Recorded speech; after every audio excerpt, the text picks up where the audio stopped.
Hi, I'm Mark Baer. You're watching the YourTown television show. I'm with Robert Allen Black. This is part 2. We're still talking about advertising. Here we are. Okay, here we are. I'm open. We're talking about glamour. And glamour in advertising is something that I kind of miss because I don't think advertising that I'm seeing looks as glamorous as it did. And I felt glamour was aspirational. You could be on the Mediterranean overlooking the cliffs and having this beautiful scenery, and you're drinking Cutty Sark. Yeah. And we're talking about what a Marlboro did. Yes. Glamour, romance, those kind of things where you read into a product an identity of yourself. Well, there's a lot of newer guys in advertising that talk about the wink wink, that it's we're only kidding, and explain that. Well, that you're admitting that you're advertising and you're and you're only kind of kidding. But there's a problem with that, particularly in products that reflect upon our lives and are something that go a once-in-a-lifetime trip to Alaska, as long as we've been talking about that, or wherever, or the Caribbean, or wherever. And there, you need to, I think a person feels a really good campaign that has a really good idea. I think that resonates with them, and it uplifts them, and they understand it on their own terms. I believe that because I've seen it happen over and over again, if that makes any sense. It gets to be nebulous a bit, and it definitely has changed. Recently, it's moved way away from story, and since I've left. I feel that people generally see themselves as the hero of their story. Yes. And how they accoutre themselves tells about themselves. And if they have if a product is, again, Marlboro's was perfect because you're rugged, you're outdoorsy, you're the cowboy ethos. You're cowboy, you're hip, and you could smoke an inanimate object like a cigarette, and when you did, you added to that self-identity. And I'm not seeing a lot of product that I'd want to live in. There's glamour, but it's fun glamour. It's added. And I never wanted to see people that look like me. Yeah.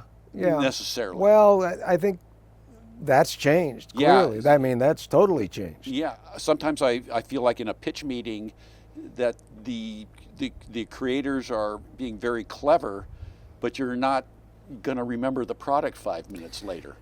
And that to me depends upon the product. I was starting to say that if you're spending a whole bunch of money on a certain thing, then I think it is, forget about everything else for a moment, it is so important to engender a feeling of what that company, what that product actually brings to your life. Now, I can interpret it differently than you, but it has, and a lot of that's really subtle. And I don't see a lot of that being done, but there are a lot of companies that could use that, because when you meet a person who has a real point of view about himself and is nice and open but strong, you want to be with that person. And I do feel that we're missing, I think you're right about that, we're missing a lot of that, in the sense of there's a company and it stood for this, and this, and you want people to be able to interpret that in their own way. I would say if you go to a movie, a great screenwriter and a great director interpret it, but whether intentionally or unintentionally, they leave room for the audience, for me and my life, to make those characters work. Live in. And that's room to live in. When I was a young man and they would leave University City Theater, where they played movies not far from my house in Fort Worth, Texas, they would leave this little side door open, and I would go in nobody was there. It was afternoon movie, and I would get in just for free, sit in that front row seat, and I'd watch Dial M for Murder. I remember that. I'm watching the whole thing by myself. My parents probably wondered where I was, but that made me feel something. But those great directors then and now, there's room in there for, and writers too. I mean, it's also in the writing for sure. There's something that you get why I want to go to Alaska, or using it in my life.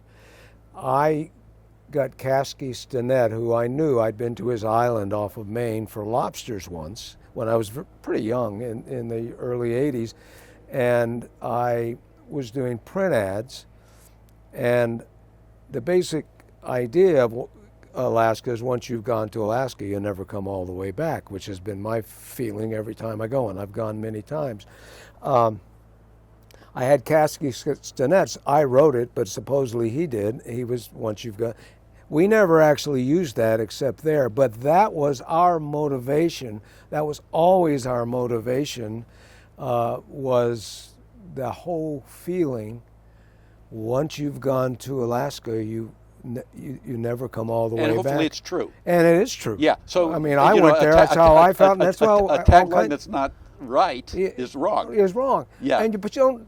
I don't think you necessarily have to even write it. You just have to you embody feel it. it. Yeah. And that's what we use Isn't for all of isn't that. Isn't it interesting? It's so interesting. So let's move on to from advertising into film, and Loving Henry was a project of love that you labored over for years and years. Yes. Let's start with that and go over what that was. I'll even start an inch before that. Okay. I got a call once to do a show about ill children who were dying in the 90s, and it was from Kathy Kennedy, and I turned her, like, what a moron. I turned her down at first. I said, I don't do documentaries, but I decided to do it, obviously in free, and I put my money into it too. And these children, I learned, getting to shoot them was a great moment, and it started to change me. And the guy came to me with... What's the name of it, just so to anchor the audience? Let Them Run Free. Okay. And it was a 15-minute play movie to raise money for the charity. And they were hoping to get General Schwarzkopf, and it did that. He saw this little boy, I was so lucky, pushing those things with the bags on, pushing it down an aisle, came through, and he said he saw that and he wanted to do it. So suddenly the feeling of doing things that might help the world. So in 2001, I met Henry Landworth, and I saw this guy's the real deal. Henry made it through, survived 5 camps as a slave in Nazi Germany. He was, his father was summarily executed. His mother, he never saw her again. And she was, it turns out, machine gunned down when the Allies were coming into the Nazis. And his twin sister and him both survived. But the thing that he did is he came to this country with $20 in his pocket. He calls these all the miracles that happened. Guy runs, he's in a hotel, and guy runs in. Henry gives him in those days you had to wear a tie when you go in. Anyway, this guy ended up running Cape Canaveral, and he called Henry in to, it was just luck on Henry's part. He got in to run the hotel day to day. Well, he was John Glenn's best friend. Every original, I got to shoot in this film, the final 4 astronauts who were still alive. And I got to, all about Henry and what he meant to them. Walter Cronkite called him the 8th astronaut because you couldn't necessarily get to see these guys unless you talked to him. So one of the great benefits for me and my wife, who often I had her just pick up a camera and start shooting, was we stayed with Henry a lot, and John Glenn. So what was Henry's relationship to all of this? Henry, okay, met these guys, and Henry started a camp for ill and dying children, and he used his power as he gained more money to build this camp. It's called Give Kids the World. It is, I believe it's still the most popular place for kids to go on Make-A-Wish and all of that stuff. We followed him through his pains, and he and his twin sister. Henry could feel no emotion. He couldn't hold on to marriages. He couldn't, he was so hurt. He couldn't let himself go. Damaged, he was too damaged. Yeah. And I wondered aloud with him if he went back, maybe he could become free from that. And the only reason I decided to do this, I was driving in a car and I wasn't sure I was going to do this. He was sitting across, he was in one side of the back seat, I was in another, and he reached over suddenly and he grabbed my wrist like this, and he looked at me and said, "My daughter could die and I can feel no emotion." And I thought, well, let's start crying or something. And he locked me in with a look, and he held my hand in a vice grip, and I saw 10 centuries of pain in that guy's face. And I thought then and there, I'm going to do this film, whatever this film is. And I did that. And 2 months later, I was back shooting. And we shot it for 17 years. I believe it's the longest anyone's followed a Holocaust survivor. He passed away in 2017. I am desperately trying, I put a lot of dough into the movie, and so did others. I'm desperately trying to get the money to go back. I would probably shoot, I'm working with a Swedish film company right now. I would go back and shoot his miracles. And I want to do it really myopically. In other words, I'll shoot super long lens, because when you've been a prisoner and treated like an animal, you only remember bits. You only remember a guy's face, and it's just like closed in. So I want to do that in that manner, probably a different coloration, maybe none. And I want to desperately finish that. And because he always said his miracles, the family miracles. And we've been in shows, people liked it, standing ovations. It needs soul, and I believe I can give it a modernity, which it would have. We shot this film with 2 to 4 cameras all the time, and it was very painful for me. It changed.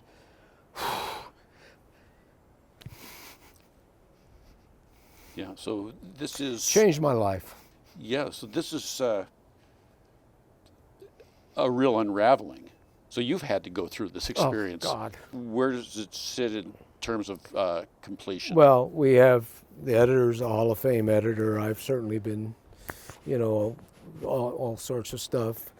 We are trying to get that last $1 million, and I want to go with this Swedish company who are wonderful. I've shot in Ukraine 3 times, which is that's a whole different story, but I love that.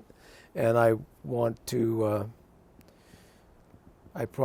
you can't go where I want to shoot it right now with the war, but yeah, I could use different I know places I could shoot this and and then also go to Miami and shoot. I want to do, if I have that, then I feel with all my heart I can fight for this film. This is a big, big project. Yes.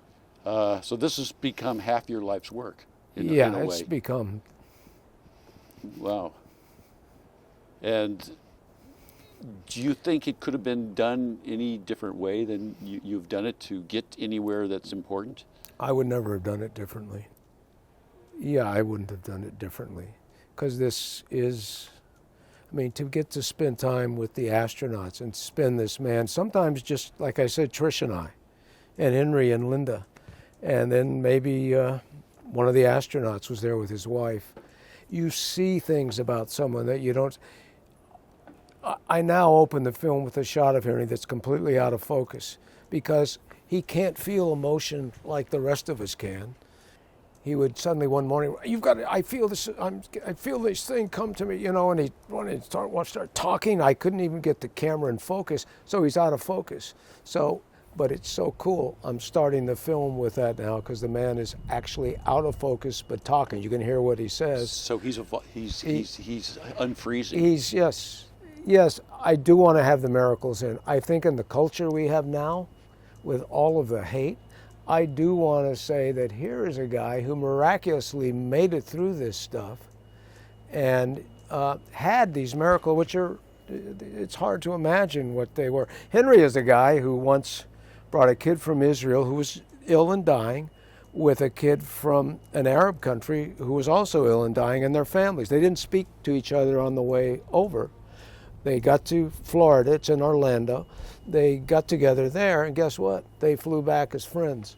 So Henry always... So that's a miracle. That's a miracle. And there were those kinds of things happened when he was gaining money for the place. And yes, I'm very passionate. I'm a little embarrassed that I almost lost it. Henry and his wife and Trish and I were watching a movie that was sad together. And Henry always said he could cry at things, movies, he could cry. So I'm sitting next to him, and I look over, and tears are streaming down his face. And he caught me looking, and he said to me, "See, you should have had your camera here." And I said, "You should cry more often." And he looked away, and then he looked back at me, and the credits are rolling. And he does this like he did to me before.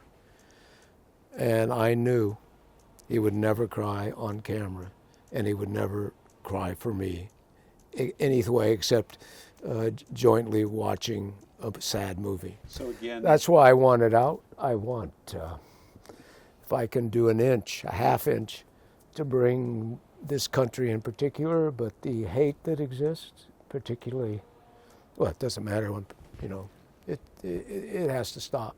And I know this is an antidote because we showed it to a whole bunch of guys in Hollywood, including agents. So, you know, they all came out and said it makes you want to help others a little bit, to care more.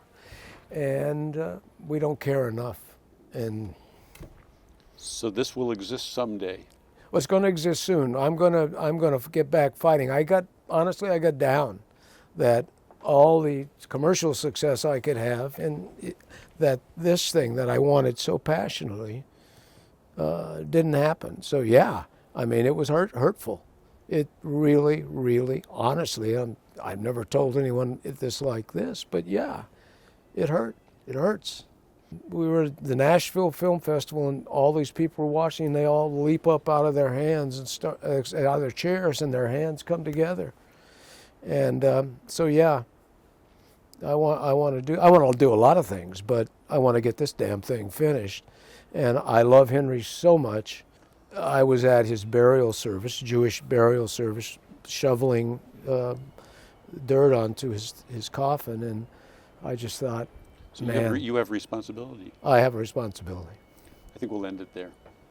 Okay, I'm with Robert Allen Black, Mark Baer. You're watching YourTown Television, the film coming, hopefully, Loving Henry. Yeah, we hope. We hope. We hope. Pleasure, man. Thank you. It was a pleasure.